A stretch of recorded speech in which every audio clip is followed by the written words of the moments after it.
Ребят, решил записать видео, чтобы было понимание, да, вот это у нас сайлентблок задней балки Chevrolet Orlando, Chevrolet Cruze, ну, все, что на этой платформе сделано, все это я высверливал, снимал, вот. Проблема этого сайлентблока в чем?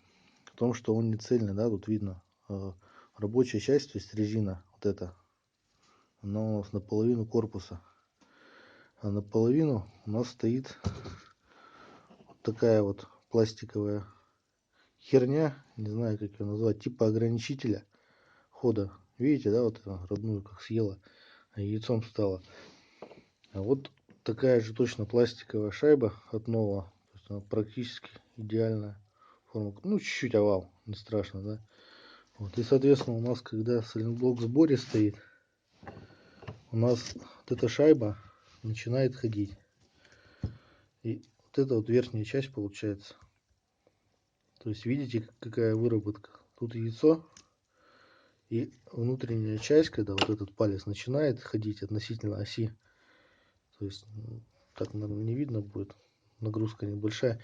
Когда на машине стоит, у нас получается вот эта втулка, она задевает о корпус, и на ступеньках получается удар, глухой удар сзади, как будто не работает стойка амортизатора. Хотя на самом деле все стойки, все опорники, все работает, а не работает именно вот эта втулка.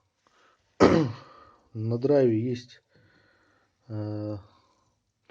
боржурнал одного узбекского владельца Орландо. Они делают самодельные металлические втулки вот сюда с резиновой шайбой.